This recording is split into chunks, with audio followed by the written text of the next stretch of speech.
Bonjour everyone, welcome to another diecast showcase. So today we're going to be checking out recent finds as of third week of January 2024. And check out as well a couple projects, detailing projects that I decided to complete. And yeah, while we're going through those, just a couple diecast finds basically from the pegs. We'll also take a moment to do a quick comparo, pretty much probably midway through this video. So without further ado, we'll just start by checking out some of my recent detailing projects on some Hot Wheels main lines. And we'll start off with a pair that I recently cracked open. We're talking about the Then and Now series GTRs. So first one would be the R35. So in this yellow with the red lip wheels, as you can see they now have red centers as well. To go ahead and detail the side vents and the side turn signal. Front is pretty much as Hot Wheels made it, because I didn't think it really necessitated anything else.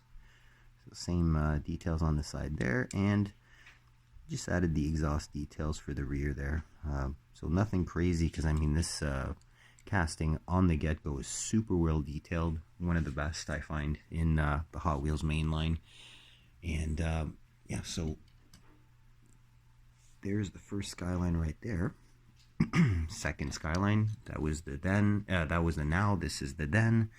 So my favorite Skyline GTR, the Ken Mary Skyline in that same yellow, not the same deco, but definitely, you know, in the same type of wave. So few details added to this one. I did do the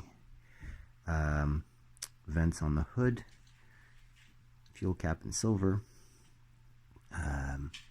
The rest is all Hot Wheels. If we're talking about the side deco, definitely didn't feel like retouching the wheels because these steelies look awesome as they are.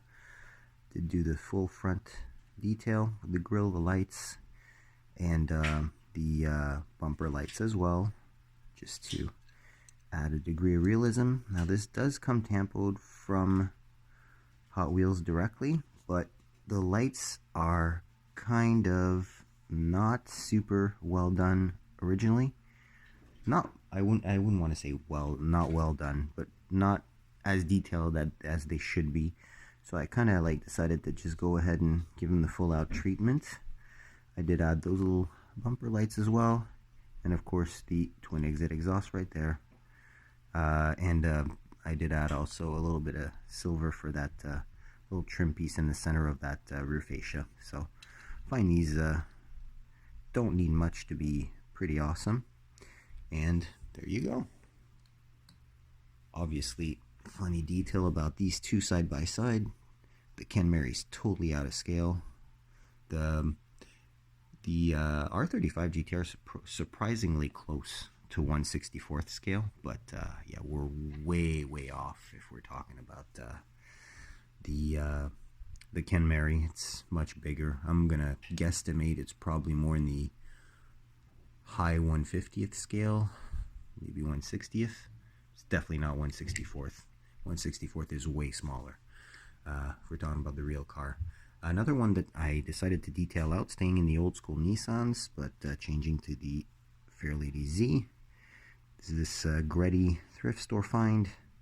I find these cars, again, are extremely easy to detail.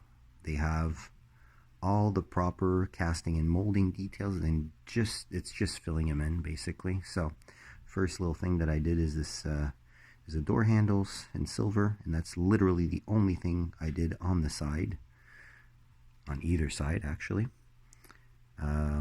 Front end, just added some lights, again the lower valance lights as well with the turn signals. Put the middle part yellow instead of doing the regular white, and it's just silver for the front lights. And the rear, I went all out, just kind of did the same kind of pattern as the Kenmeri, and well, did so because this is actually a Kenmeri Skyline retrofitted quattro of lights. Single exit exhaust on this one, obviously.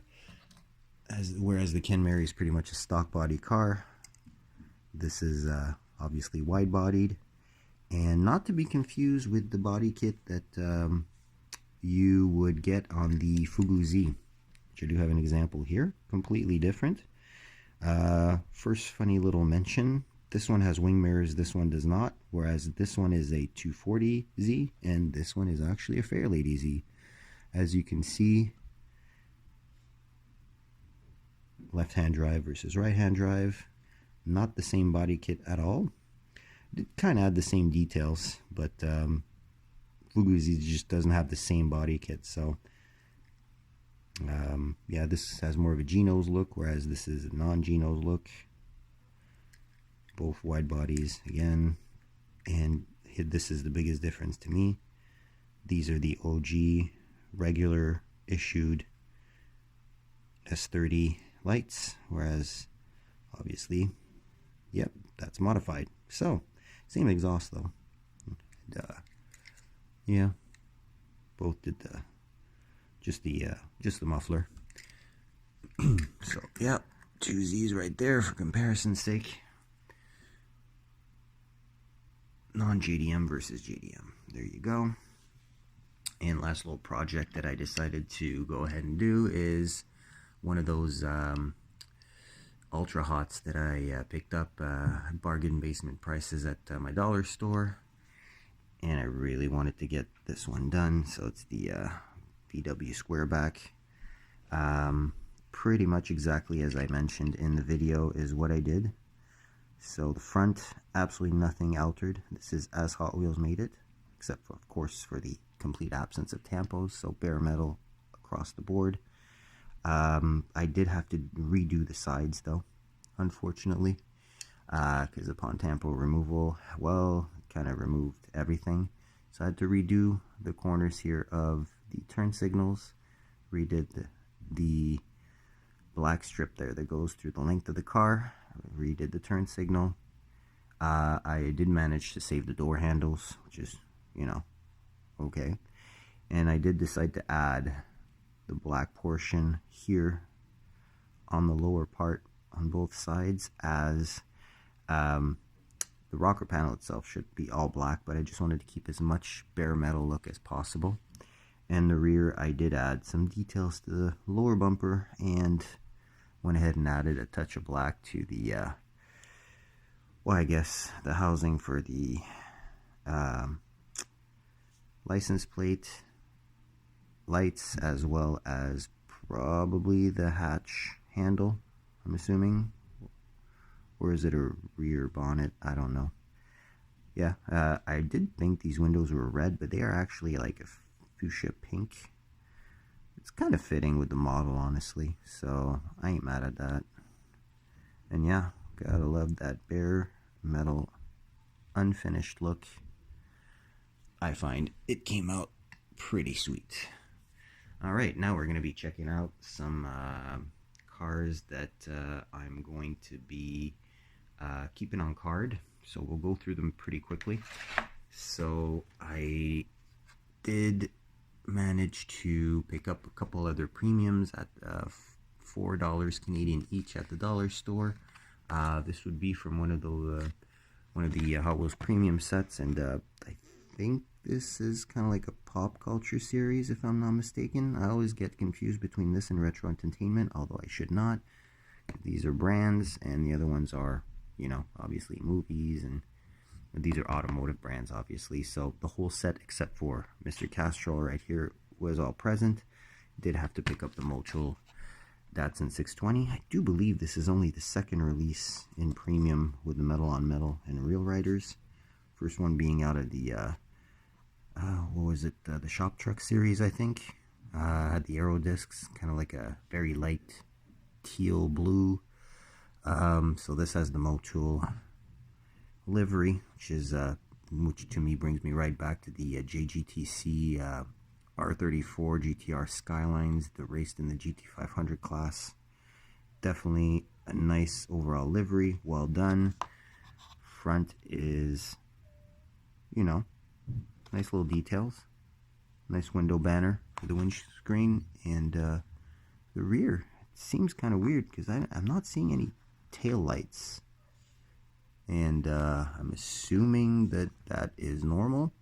Either way, you know, great stuff. You know, I like the mesh wheels, although they're not the best Hot Wheels premium wheels. In black, they kind of work because you don't really notice how, you know, there's no air passing between those many spokes. But either way, so that's definitely a cool one. I'm happy to add that to the collection, and it's my first 620 pickup in premium. So next up, staying in the Nissan, and last JDM we're going to be checking out. We are looking at the newest colorway of the Majorette R35 GTR, and this is the Nismo GT3 version. So this is the third variation I pick up color-wise. I did set free on a previous video the white version of this, and I do have the matte black version in a 5-car gift pack for Majorette. So that's a good addition. It's a very nicely done cast. Love the wheels that are sized accordingly. All the little race touches as well. So very nice, very nice. And love the little picture right up here. So next up, we do have a kind of an oddball for the North American market, at least. So we are looking at a Peugeot 508 station wagon. Sorry about that, ladies and germs. Just had to attend to my daughter a couple seconds there. So yeah, Peugeot 508 station wagon. So, I mean, it's obviously not a car that I have a huge, I don't know, connection with or anything like that. But I mean, it's a station wagon. It's French. It's got the really cool black multi-spokes and the red paint. So, kind of like a matching livery to the Volvo V90 that I picked up, well, last year at this point. Very good representation of the front details. Opening hatch. You got some painted rear lights, some lensed fronts. You know, it got suspension. It does not have rubber tires since it's a premium car, not a deluxe car. So normally deluxe cars would have rubber tires, and most of the time a second opening feature. But I'm okay with just going with this one without the box and just a little card. And yeah, for cars like this, it's even more important because obviously, well, you get the specs of cars we are not super familiar with here. So, and last piece we're going to be keeping carded, although there's going to be a continuity, is well, basically the second wave or maybe third wave of the Porsche edition Majorette cars that have hit. So managed to get my hands on this nice mustard yellow Carrera RS 2.7, and look at those wheels, eh? They definitely look like Fuchs wheels. Got the correct Carrera striping and the trim that continues all around. You've got the opening engine cover with that 2.7 liter flat 6, and at the time pushing out a respectable 210 horsepower. So not bad at all. Lens fronts again. You know, the full deco is there. You can not really see very well on the image, but there are orange turn signals front and rear. But yeah, this is a really nice piece, you know, nice card, and it's a legendary car. It's the first Porsche RS car, literally. So definitely had to pick that one up. And of course, well, this is the kind of car that I don't mind picking up two colorways of, especially in this case, since we're talking about going from a factory to a more kind of like a road race slash a little bit custom trim. And this is going to be the first casting that we're going to be cracking open. We're also going to be taking the time to compare this new casting from Majorette that's new for, well, last year, obviously. We're going to compare that to a couple equivalent castings from competitors. So either way, this one is already starting to open by itself, so it's begging to come out of there, eh? I love how these Majorette packages open. Alright, so here's the card in the clamshell right there. We'll retrieve that little card, check on the specs.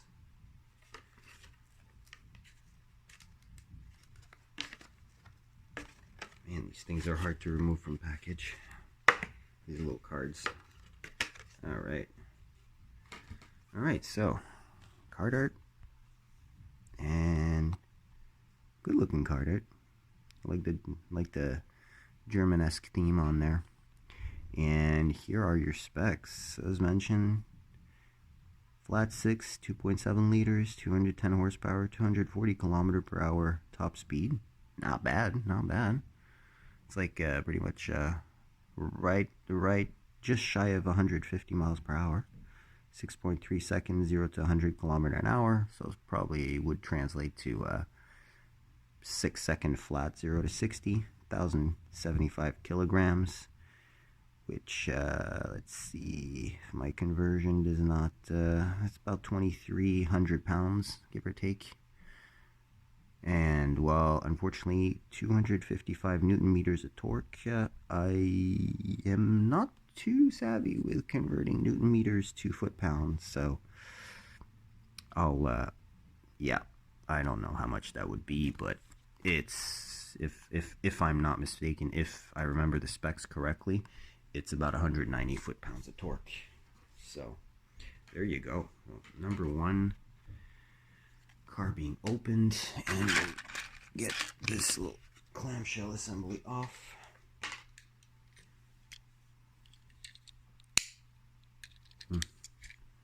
Just wanted to close the engine cover, make sure that it operated correctly before playing with it.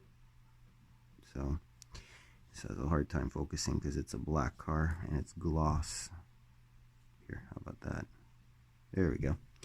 Alright, so I like these wheels.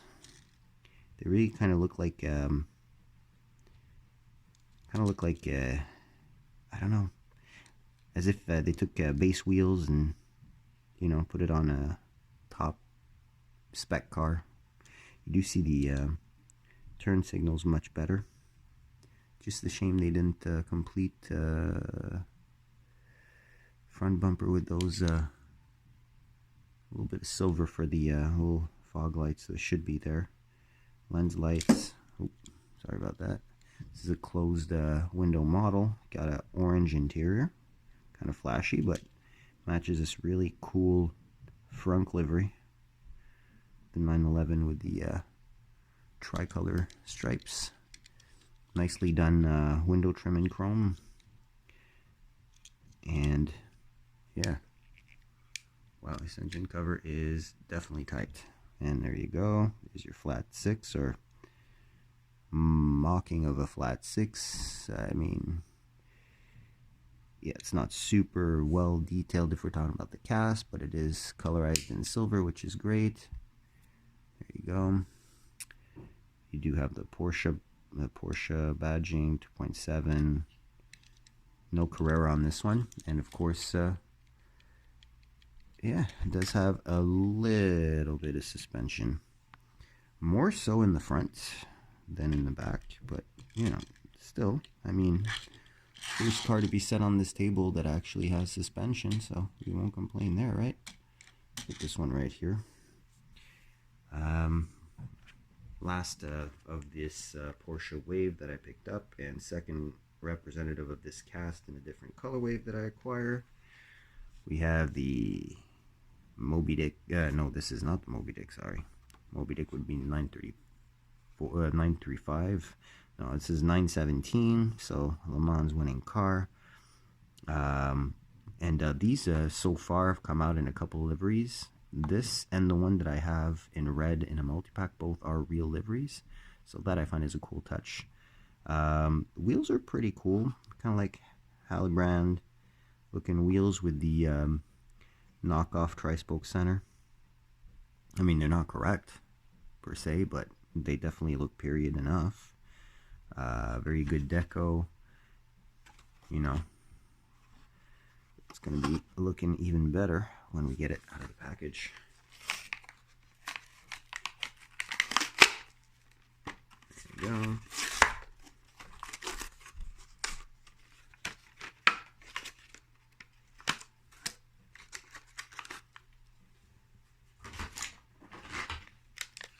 All right, and here she is. Get rid of the plastic. And look at that with the clamshell rear open. Fortunately, the engine is black in this one, so very, very tough to see that flat 12. But nevertheless, does it? Yeah, and yeah, it stays open. That's always something I tend to do with clamshell cars. Close the clamshell and then reopen it right away to make sure it holds. It does hold. Rolls very well. Again, same thing pretty much. Oh no, this one actually has a little bit more suspension. But let's check out these details. Got the Sheldon Porsche on the front, number 17. That stylized blue with white graphics. You do have the fan on the top here, as these cars all have, including the Hot Wheels castings of it. And I really like those tiny little details for the rear lights. Very nice. You know, obviously it's not the most detailed cast for the rear, and this black part is all plastic. But overall, I mean, it's a legendary car. It's a pretty accurate depiction of a winning livery of one of these, so I definitely like.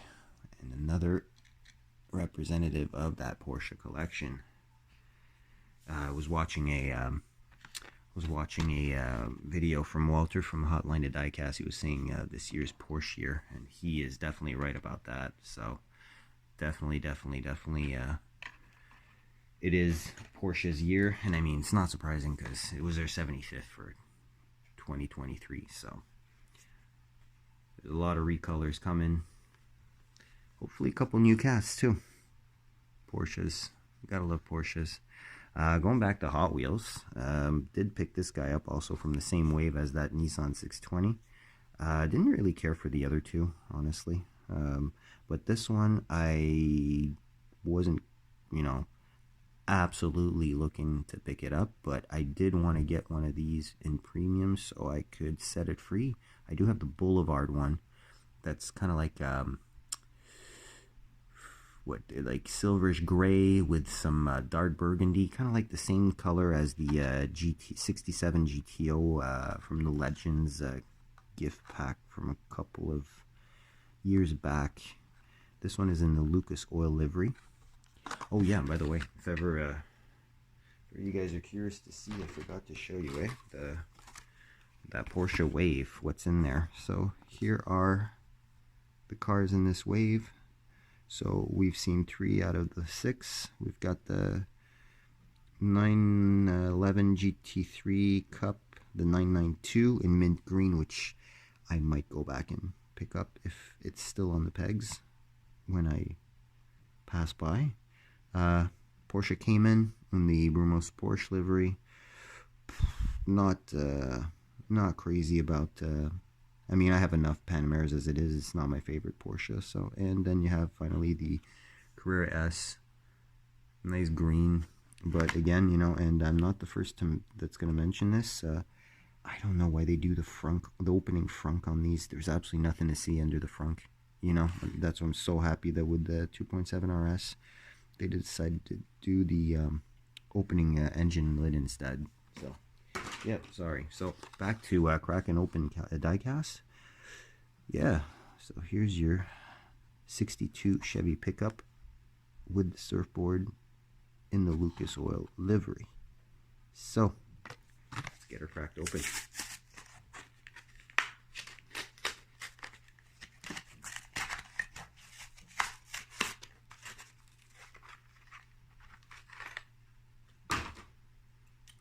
right. Yes.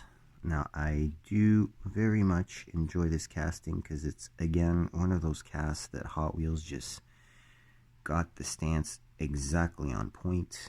Love the side pipes. Very cool.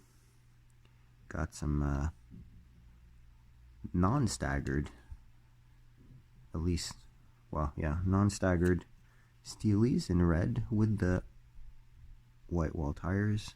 Excellent. There we go. Got the front that's done up very well. Details are where they should be, but not overdone, which is good. Here's your rear. Simple, sober, very nice. And the Lucas Oil branded surfboard on the back. Chrome for the interior that carries over to the bed of the box. All in all, really nice with the red, white, and blue. Yeah, definitely a very, very good looking truck. And we'll move this guy here, put this one in the back. And last but not least, I'm gonna be cracking open a green light that I picked up, not because I absolutely had to have it, but because it was 50% off on liquidation at my local Toys R Us. I'm trying to get rid of the old wave of green light, so I picked up this guy. Kind of fitting, right? Lucas Oil. Now we got the Union 76, and it's the T2 VW double cab pickup, and it is in the tow truck, guys, with some Fuchs looking wheels, which is great. Very reminiscent of the Gulf liveried cars. Thinking amongst others of that the British horsepower series from the Hot Wheels Premium car culture, sorry. That McLaren F1 GTR that had the Gulf but with the dark blue. Very much reminds me of this. And I do not have a green light VW, be it a T1, T2, T3, T whatever. Well, they don't make the T3s and above, but I don't have a green light Volkswagen, well, be it a microbus or be it a pickup. So I decided I'm going to open this one up to have one, and that'll be a cool addition to the collection.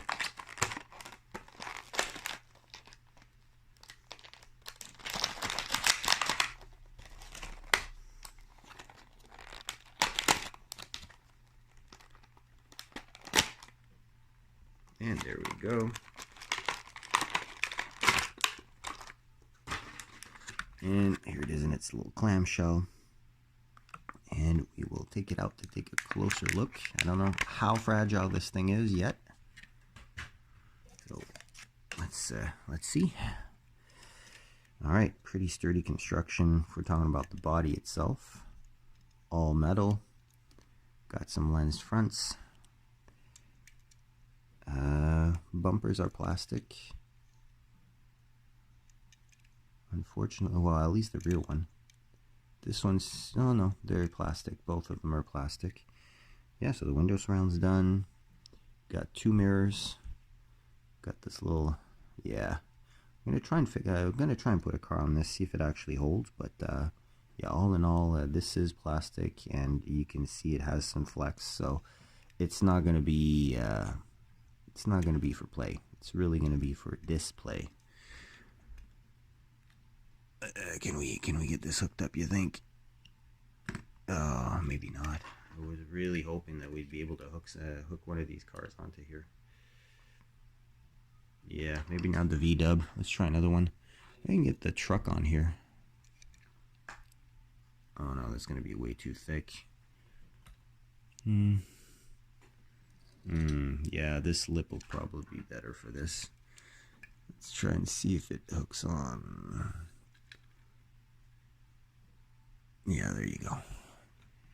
All right. Well, there you go. At least that holds. So there you go. Very nice. So yeah, pretty happy to get another little tow truck, but of a totally different type to what I have loose so far. And yeah, it actually works. If as long as you find a car that has a lip that's low and thin enough, it actually works. So yeah, works for a little bit at least. So on that, that's pretty much all I have picked up for this episode, and we'll keep looking. You never know. Some stuff is not too dry, some stuff is a little bit more dry if we're talking about what's available on the pegs currently. But hope you guys enjoyed. I'll catch you on the next one. Like, share, subscribe. Stay out there. Happy hunting. Take care.